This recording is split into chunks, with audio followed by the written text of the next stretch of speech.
Hi guys, and welcome once again to Piano and Keyboard Artist, where we discuss the artist related to pianos, keyboards and synthesizers. And today is my album review of Martin Gore's Counterfeit EP.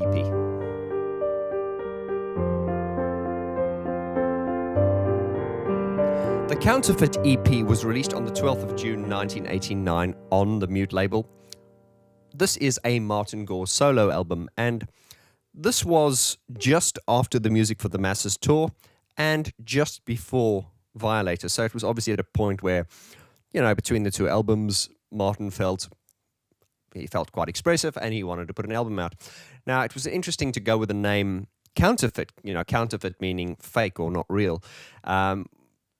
Interesting choice of words, because this is a covers album. So Martin Gore has kind of owned that counterfeit word now as far as albums are concerned. So we're going to run through this just generally, and I'm going to run you through the structure of some of the songs, and then we'll have the 5 questions at the end. Nice, light-hearted, easygoing. Love this album, and I haven't heard it in years, so I hope you'll enjoy this with me. Grab a cup of tea or your favorite drink, and let's jump into this. Right, so 1989, Martin Gore releases Counterfeit EP, and this was at the same time that Alan Wilder released Hydrology under his Recoil alias. And a lot of you have asked me to discuss Recoil and talk about the Recoil albums, and I certainly will address that at a later stage. But let's look at the sort of overall sound and the kind of vibe of Counterfeit EP. Now, what is interesting about these songs is Martin has really, if you'll excuse the cliche phrase, he's really made the songs his own. He has really taken these, and a lot of people, funny enough, when they heard this album, despite the name and despite the fact that they were fans, a lot of people just thought it was a Martin Gore album. Of course it's a Martin Gore album, but you'll be surprised how many people never knew that they were cover songs. And this is a combination between Martin really choosing the right types of songs and also, as the cliche is saying, making the songs his own. Now, if we look at the collection of songs that Martin chose to cover on this EP, they really are very similar to his kind of his vibe and his essence and his way of doing things. A lot of these songs, you'd be forgiven if you didn't know it was a cover album. You'd be forgiven for thinking these are Martin Gore songs, because they are really sort of Martin Gore-y type songs. As I say, he has taken these songs and he's made them his own. The songs in this EP are moody. This is a typical what you would expect from Martin Gore. It's what some might call depressing and downbeat, but I just think it is beautiful. Martin Gore has a very glorious soul. God, I think we need a fanboy alert for Martin Gore as well now. All we get is the Martin Gore laugh for now.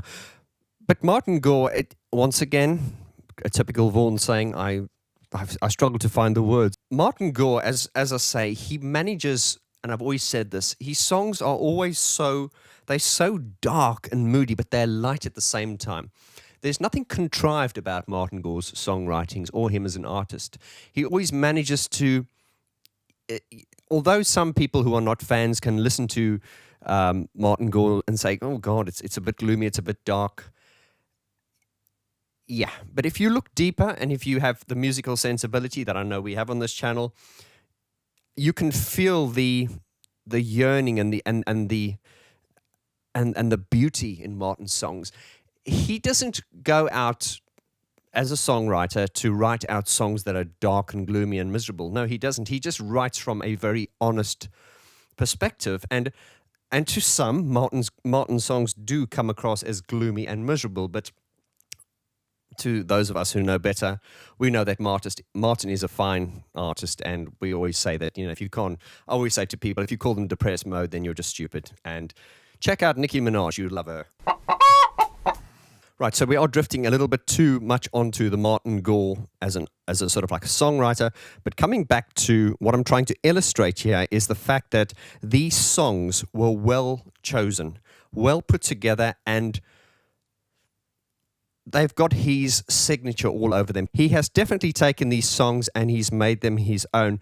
Now, this was recorded in Sam Therapy Studios, and the producer was Martin Gore and Rico Conning. I've never heard of Rico Conning, and I'd like to know more about him.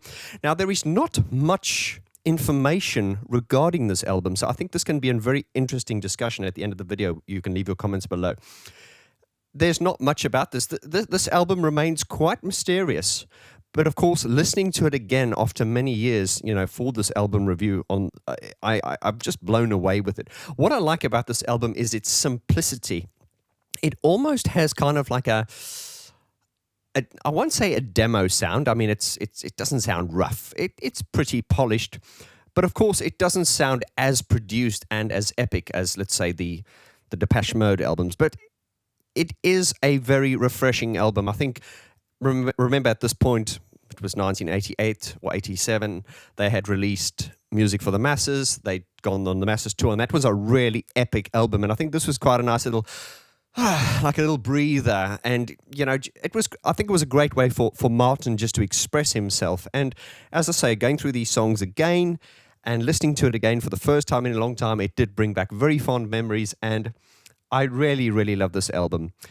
And as I say, I would love to see, I'm going to do a video later on, guys, about Martin Gore. I know we've spoken about Depeche Mode on several levels, and you guys, you just can't get enough. So yeah, in the series of Martin Gore videos, I do want to sort of focus on Martin Gore, because I think one of my subscribers pointed out to me that, Vaughn, you haven't really spoken much about Martin Gore. And there's a lot to talk about Martin Gore, so much. And I mean, everything in Depeche Mode, I don't want to insult the other members, but everything stems from Martin, really. That's not to say that the other members didn't have their valuable input, but Martin is really like the core, the fuel that's driven Depeche Mode, and we all know that. So I do like the light-hearted approach to this. I really feel that when Martin made this, and this is my personal opinion, I feel it was probably like Depeche Mode we talked about when they did their B-sides. When we talked on the Black Celebration album review, we talked about songs like Not Tonight and all the B-side songs, and their Depeche Mode's philosophy in releasing a B-side was a more light-hearted approach. Remember that songs like Stripped, I think, took about 9 weeks to produce. Correct me if I'm wrong, and about 10 days to mix. There was meticulous attention to details, but when it came to a B-side, Depeche Mode would say, okay, let's write, produce, mix, and have this song finished in a day. So I think the approach towards B-sides was a lot more lighthearted and fun, and I really get the idea that Martin had a lot of fun with this. It's very simplistic, it's quite minimalistic, but it does have a really, really moody, melancholic vibe that is synonymous with Gore and his songwriting. As far as the gear that was used in this album, as I say, there is not much information available on this album, but to you fellow geeks out there, I do think that the ARP 2600 is used a lot for the bass lines and stuff, and that is my gut feeling. As I say, there is not much information on this album, but, we're going to delve into the track listing now. Right, so jumping into the track listing of this 6-track EP, starting off with Compulsion, which was originally released by an artist called Joe Crow in 1982. And this song was originally featured on a compilation album called Pillows and Prayers. It was a compilation album. Now, I did not know anything about Joe Crow, up until the point that I looked this up. Forgive me for being such a musical ignoramus. What I'm going to do is I'm going to link all the songs on this Counterfeit EP. I'm going to put links to all the originals below in the description, and I would encourage you, once we've reviewed this album, to go and listen to all the original songs, because it's really fascinating to see how Martin has taken the songs and, Martin Goreified them, if that's so, Goreified them, I suppose. He really has made the songs his own, and it is very interesting to see. Martin does really show the way a cover should be done. A lot of bands do covers these days, and some people, do covers very true to the original.